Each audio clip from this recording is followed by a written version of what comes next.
Olha, hoje a gente vai fundo em uma das profecias mais detalhadas e, com certeza, mais debatidas da história. Esta é a análise das 70 semanas de Daniel, uma espécie de contagem regressiva profética que atravessa séculos. E a pergunta que fica no ar é justamente essa, né? Será que é possível que um texto escrito há 2.500 anos consiga prever uma linha do tempo de 500 anos de eventos? É como se fosse um quebra-cabeça antigo, sabe? Uma contagem regressiva que, segundo a interpretação que vamos analisar, se desenrola ao longo dos séculos com uma precisão impressionante. Para a gente entender isso, precisamos voltar bastante no tempo. Pense assim: estamos por volta de 536 a.C. É nessa época que o profeta Daniel recebe esta visão. E o foco dela é super específico: o futuro do povo judeu e da cidade de Jerusalém. Beleza, mas antes desse relógio começar a contar, a gente precisa, digamos, decifrar os códigos.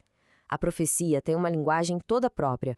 E entender como ela mede o tempo e quais são os seus objetivos é o que vai destravar todo o resto. E aqui já vem a primeira grande peça desse quebra-cabeça. Naquela cultura, a palavra semana nem sempre significava 7 dias. Podia ser um conjunto de 7 de qualquer coisa. E nesse contexto aqui, uma semana profética não são 7 dias, não. É um bloco de 7 anos.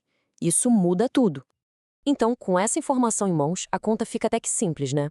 70 dessas semanas proféticas, cada uma com 7 anos, multiplicando, a gente chega num período total de 490 anos. Essa é a duração completa da contagem regressiva que estamos seguindo.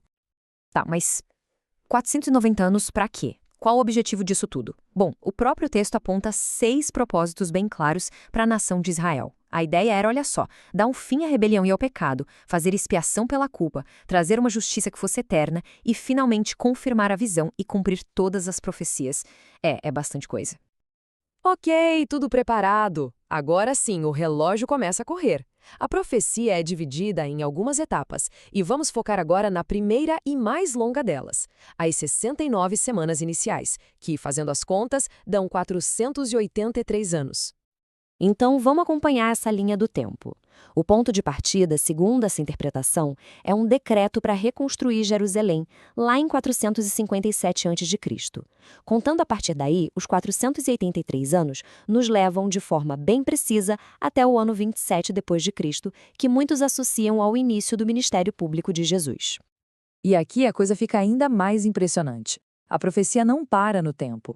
Ela diz o que acontece logo depois desses 483 anos. O texto afirma que a figura messiânica, o ungido, seria cortado, uma expressão que na prática significava ser morto. Pois é, e a profecia não para por aí, não. Ela continua com outra previsão. E que previsão! A mesma cidade e o santuário que tinham sido ponto de partida de tudo com a reconstrução seriam destruídos de novo.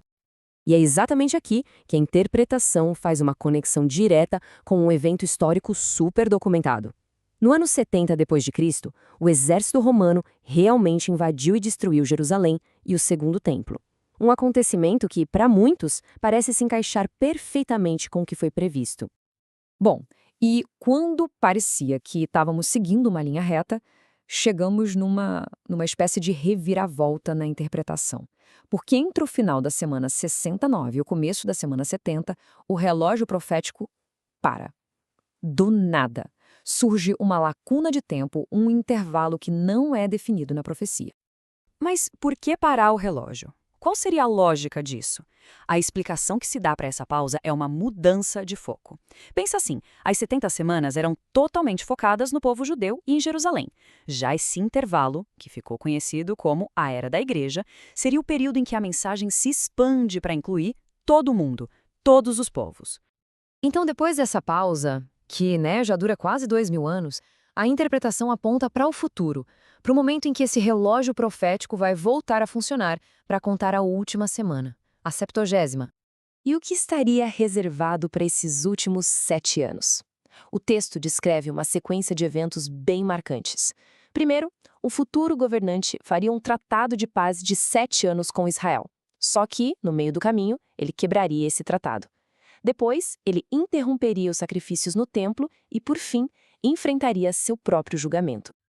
Então, Para a gente fechar e organizar as ideias, essa interpretação divide a profecia em 3 grandes fases.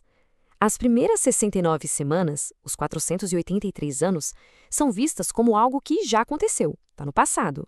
A pausa, esse intervalo de tempo indefinido, é o tempo presente, é onde estaríamos agora. E a 70ª e última semana, de 7 anos, ainda estaria por vir, lá no futuro. E tudo isso nos leva a uma reflexão final. Quando textos tão antigos e eventos históricos parecem se alinhar de um jeito tão específico, o que isso realmente significa? Fica aí a pergunta, um convite para explorar essa relação complexa entre profecia, história e o sentido que buscamos em tudo isso.